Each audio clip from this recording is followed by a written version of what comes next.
What's up, guys? Edward here, Old Place Outdoors, and just want to jump back in here and talk to you more about calling turkeys. And so before we get going, I do want to encourage you to go ahead and hit that subscribe button so you can get all the latest content I'm going to be putting out there. Spring season is well underway, and I've been out there hitting the woods. Give you a little recap about some of my adventures so far. And but again, just go ahead and hit that subscribe button because I want you to just stay up to date with what's going on over here in Virginia. And so quick recap on all that. You know, Youth Day come in here in Virginia April 1, and we had April 1, April 2 for the youth weekend, and had a great weekend. The weather was not perfect. We had a lot of wind, but got out there and was still able to find some success on the first day with one of my daughters, and got a little bit of footage there with her. Had a tom come in, and she smoked a good one. And then on day 2, got on some action. Wasn't able to square the deal up, but got some good, valuable lessons with my youngest daughter out there in the woods, as far as like some things beyond necessarily calling turkeys, but just some more of some of the fundamentals for closing the deal with them. Even though we didn't have something that we could shoot at, we got some good groundwork practice, I guess you could say. And so went on from there, and our season opened up this past Saturday. We're coming up on about a weekend now, and was able to square up with a real nice tom opening morning, and got him, and headed down to Alabama to hunt with Eddie Salter. I'm sure you may know who that is. They call him the Turkey Man, and I tell you what, he is quite the turkey hunter, and phenomenal guy, and just a just all around, just a great turkey hunter by all means, and just awesome to be around. Had a great time with him, and we were supposed to hunt. Down in South Alabama on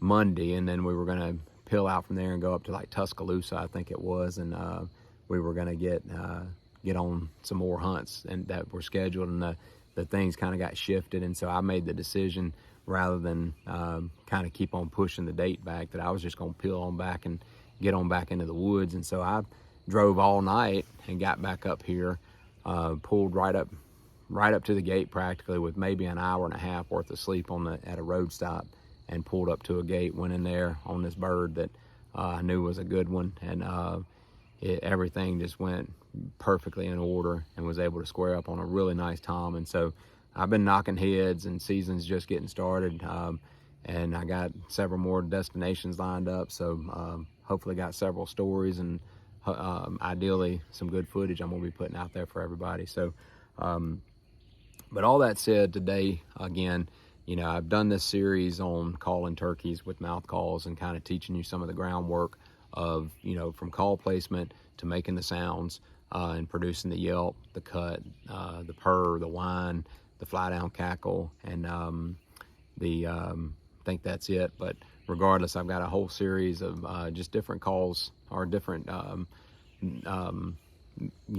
tutorials on how to use a mouth call, and hopefully those have been helpful. And if you hadn't seen those, go check them out if you're looking for some instructionals on how to run these mouth calls. And just a quick, hopefully we got that down pat, but like, we want that cut. The cut is the part with the little notch in it, and it can be hard to see from them, but when I flip that around, it's very hard to tell. But basically, you just got to look at it and learn it, and know that the cut goes up the roof of your mouth. And then good way to tell oftentimes is that little tab right there on many calls, not all of them. That's going to be your bottom. And so, but all that said, let's talk about like a little bit of strategy in the woods, because I'm going to start with a story. And I get often asked, when I take somebody on to hunt with me, or new turkey hunt or whatnot, they want to know, well, how much should I call, when should I call, what call should I use? And so, jumping back to my story though, a buddy of mine, this has been 10-15 years ago, I told him, I said, I'd been telling him, you got to really try this turkey hunting, man. And finally got him to get out there with me, and we started hitting it for a couple years, and got him on some birds, and he was like just getting it. He was getting the bug. And after about 2 years, I told him, I said, now you need to, this year you're going to need to hunt on your own some. And I think he was a little bit disappointed at first, But I emphasized, I was like, man, you'll never really grab this. You won't get the passion for it without doing the work yourself and learning to call these turkeys and having that satisfaction of being able to close the deal on an old gobbler that you called in. And so opening day, one day we're hunting this patch, and he's up on one end, I'm down on the other. I'm working a bird, my phone rings, and I said hello, and he's like, of course we're whispering. He's like, hey, he's like, this bird, everything I do, he gobbles at me. And he said, you know, every time I call him, he's just gobbling back, but he won't come in. And I said, well, what do you want me to come over there and kill that turkey? And he said no. And he said, what do I do? I said, you need to call that turkey in and kill him. And I know you're sitting there like, well, that's not much of an answer. But what I told him is, I think I told him at that time, I said, the only thing I can tell you right now is if he likes what you're telling him, well, you need to keep telling him the same stuff. But you need to get up and now safely cut the distance. I probably asked him, well, how far away you think he is? And he probably, let's just say that he told me that it was 100 yards. Well, you know, you have to know the property. You have to, that's where woodsmanship comes in. But I told him, I said, you need to cut that distance a little bit, and you need to call to him a little bit, get him fired up, and then back off, and you'll kill him. Within about 10 minutes, he called me back and he had killed that bird. And now, does it work like that all the time? No. But oftentimes, you know, you get them fired up like that, they're going to come check you out. And so the real point that I'm trying to make, though, is that when people ask me, well, how much should I call? When should I call? What calls to use? Well, you let the birds basically dictate that. From the time you get out there in the dark and you're starting to listen for those first initial sounds from turkeys, you're listening to see, well, what calls are they doing? How aggressive are they calling? And then that's the party you want to join. Don't be trying to start your own little party of like aggressiveness, because they're gonna read that book real quick, and it's gonna throw red flags out all around them.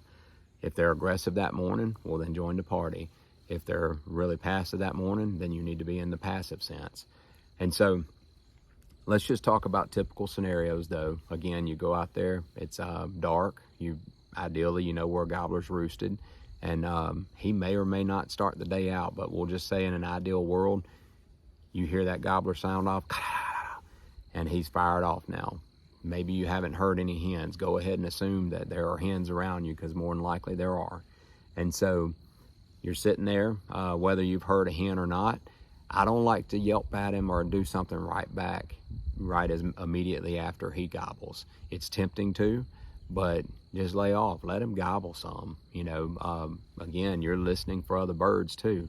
And so he fires off a few times. Well, the next thing that typical scenario that you want to move into would be your tree yelp. And that's just like your yelp, the 2-note yelp, except we're toning it way down. And so a little side note, I like to incorporate the use of like a jet slate or a trough style call oftentimes for making those tree yelps. And that's because I can like tuck it in, I can tone it down, I can grip it certain ways, and I can just like really pull that tone on that call way down and make it more like that tree yelp. And so I make one called the limb fiddle, and I can tone that thing way down, and it makes a great tree yelp. There's other call makers out there that have some like softer callers that they do a great job too. So just a little fuel for, or food for thought, so to speak. But real quick on the tree yelp, 2-note yelp is typically your, well, with that tree yelp, just toning it down.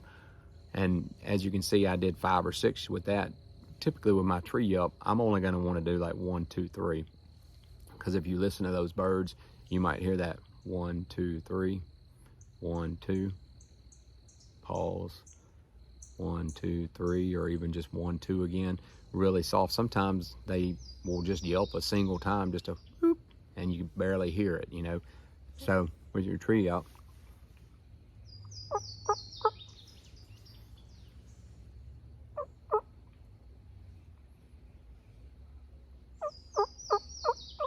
just toning it way down, just trying to make it as quiet as you can. Ben Lee used to say that, like with a tree yelp, if you're out in the woods hunting with a buddy and he's sitting at a tree next to you and he can hear your tree yelp, then you're calling too loud.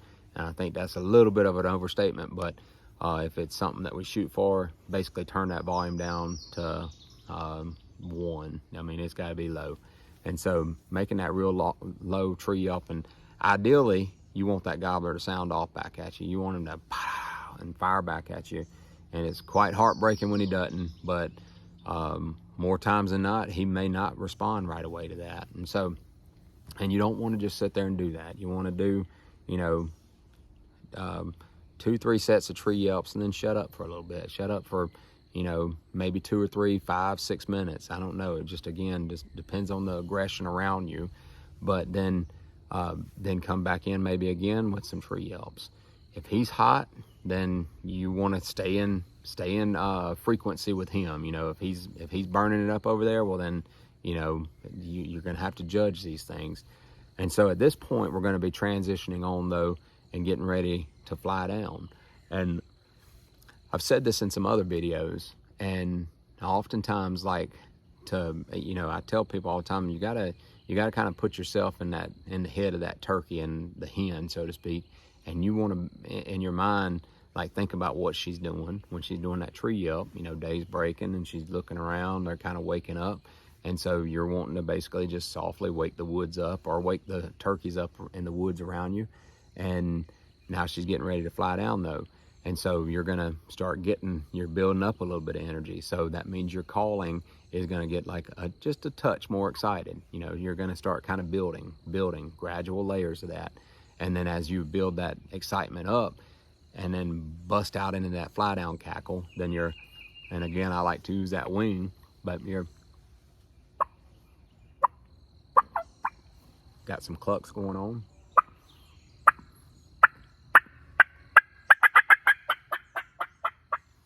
Hit that fly down cackle. Do you always need to do a fly down cackle? No, not necessarily. Again, if it's a passive morning, might want to just tuck that one in your back pocket for a while.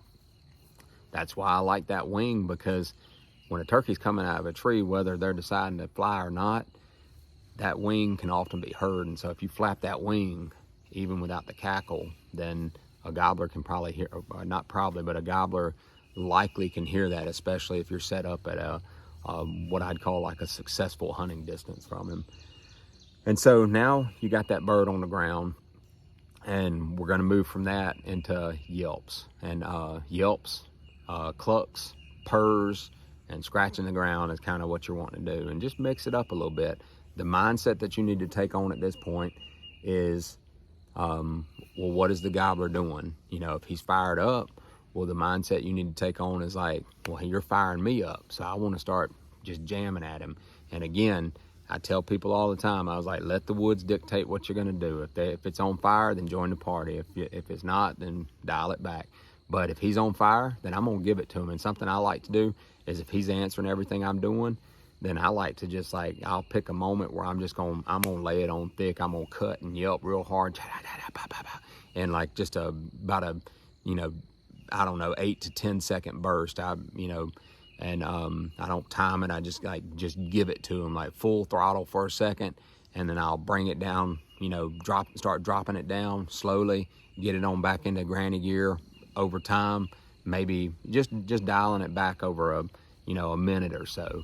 And but I want him to gobble, like I want him to just gobble his head off like as many times as possible in that little window of time, and get his excitement at an apex, and then start dropping off in my attention that I'm giving him, because now his curiosity is going to start rising because you've gotten him so excited. And he's like, well, what, are you going to tease me like that? And so oftentimes if you get him that fired up and the conditions are just right as far as terrain and everything, then he's probably going to come and check you out.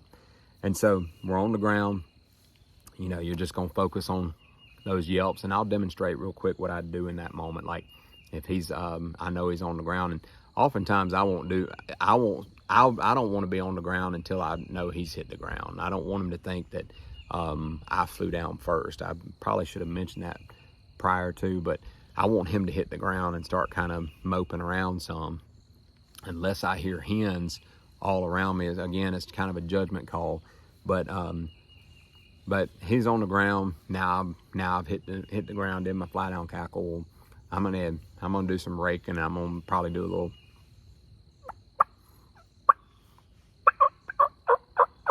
And when he fires back, I'm gonna say, I mean, before he even quits gobbling, I'm gonna say,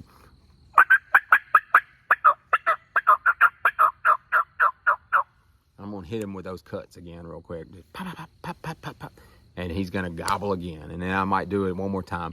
And then I might just hit it hard with some cuts, like pop, pop, pop, pop, pop, pop, pop, pop, and just get him to like try to double gobble. And then at that point, I'll yelp a little bit and then start just kind of toning it down some.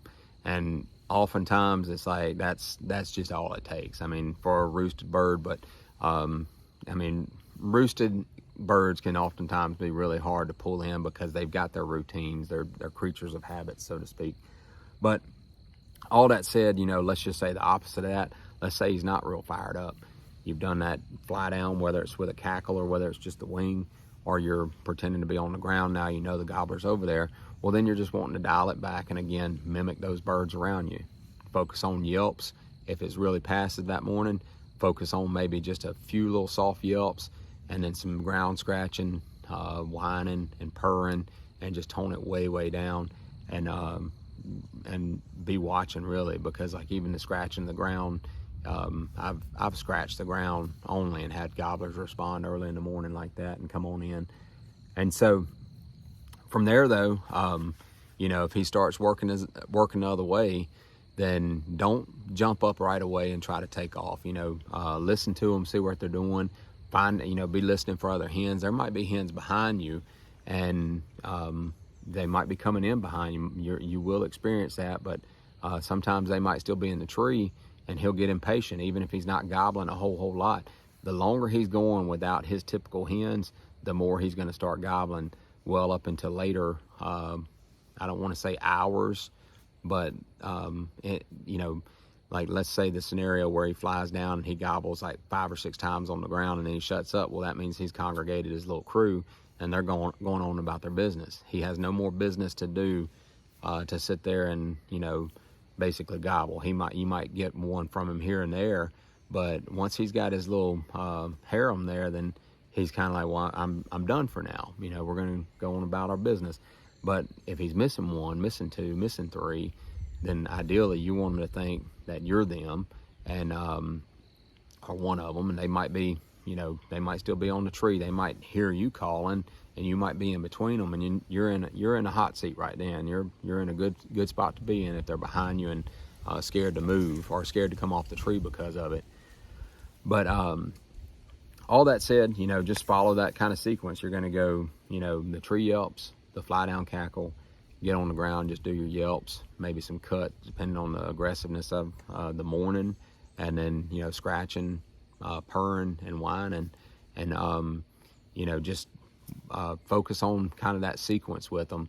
But all in all, the biggest takeaway is to focus on what the birds are doing, how are the woods that morning, how aggressive are the turkeys calling around you, and then just mimic that. And if you do that, then your success in the spring woods will skyrocket, because, you know, you don't want to go in there hammering. That's the last thing you want to do, is you want to just judge the woods, and then get them fired up just enough, and then know when to knock it off and start bringing it back down.